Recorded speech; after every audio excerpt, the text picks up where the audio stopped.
Now, for more on the nuclear talks in Geneva, we're joined live by John Limbert, former U.S. Deputy Assistant Secretary of State for Iran. He was also one of the diplomats held hostage in the U.S. Embassy in Tehran over 30 years ago. Sir, thank you so much for joining us. Now, you are the highest-ranking diplomat. You're welcome. Thank you. Dealing solely with Iranian issues, the highest ranking. You've got, tons of expertise in this area. Do you actually see a chance for a deal to be reached? I do, but it's going to take time, and it's going to take lots of patience. The rule on these things is always whatever you're going to do is going to take longer than you think, and it's going to be harder than you think.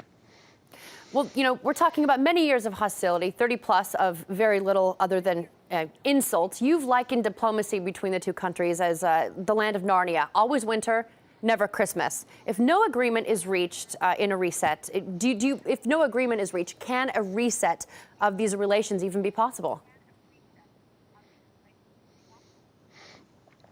Well, I think what everybody needs to do is take a deep breath, step back a few steps, and look at where we and the Iranians are compared to where we were 4 or 5 months ago. For 34 years, as you noted, we and the Iranians did nothing but trade insults and threats with each other. Now we're talking seriously. This is a major achievement, a positive achievement, but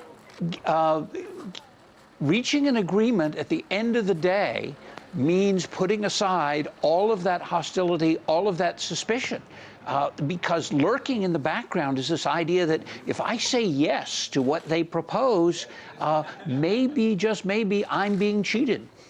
Okay, so referencing that idea lurking in the background, despite international efforts to strike this deal, a lot of chest pounding going on in Washington talking about threatening new sanctions against Iran. Does this threaten the thaw in the relations between these two countries? Of course, you have people on both sides who, for whatever reason, are going to oppose any change in the status quo. The status quo, whatever else you say about it, it's comfortable, it's familiar. Now, my own view is it doesn't serve the interest of either side in this dispute, and should be changed, and is changing. But there is going to be resistance. That on our side is up. That's the job of the president and the administration to lead a change which is clearly is going to be in the national interest. Well, the president and the administration aside, if a deal is reached, will lawmakers in Washington still pursue sanctions, do you think? That's a good question.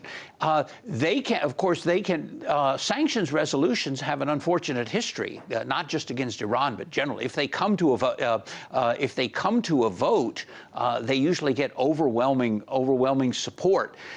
The question is, does the president, does the executive branch have the flexibility, have the option to pursue them 100%, 50%, 25%, or not at all? Remember, I believe that sanctions against the former Soviet Union stayed in place sometimes as much as 20 years after the former Soviet Union disappeared.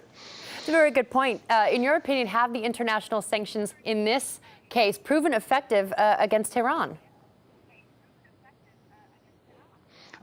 That's a good question. It's a question of what is effective. I've heard people say that, quote, the sanctions worked because we're seeing a different diplomatic approach from Tehran. In logic, you have to distinguish between what you know to be true and what you wish to be true. And this is a case of, I think, people wishing it to be true and then making it true. Yes, the Iranian economy is in bad shape. That's true.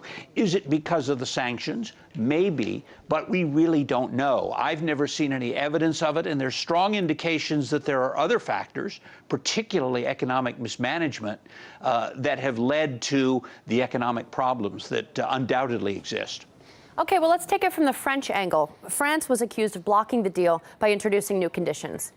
Do you think Paris could actually soften its stance this time?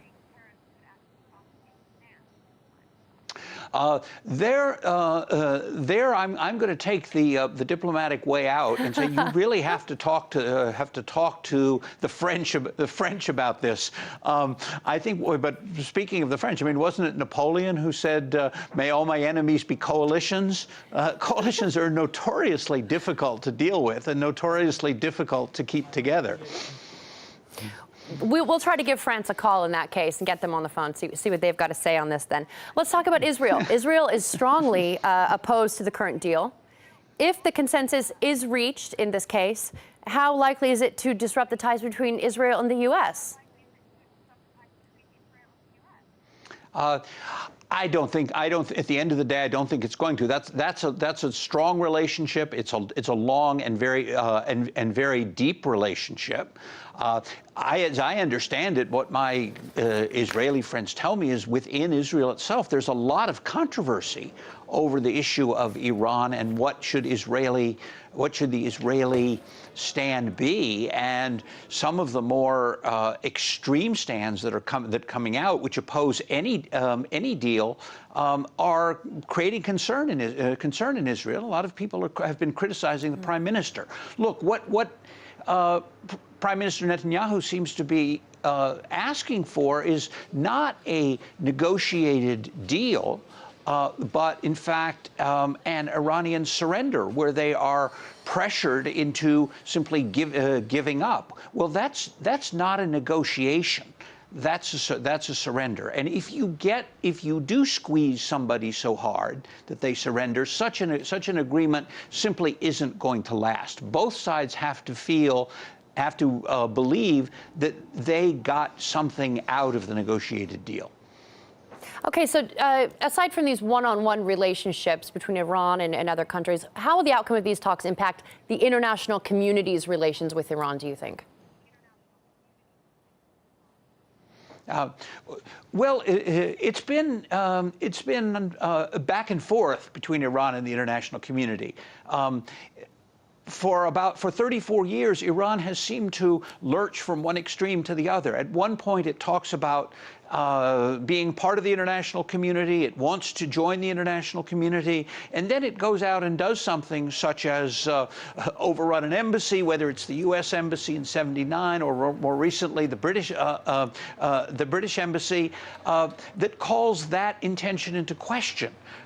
What we've seen, I think, in the last 3 or 4 months since the election of President Rouhani and since some of the statements of the Supreme Leader is, I think, a change of direction, and a serious change of direction in terms of joining the international community. Because when Iran talks, puts up the brave front about not needing the international community, in fact, I think after 34 years, they find that they do. All right, we'll leave it there for now. Thank you so much for joining us. John Limbert, former Deputy Assistant Secretary of State for Iran.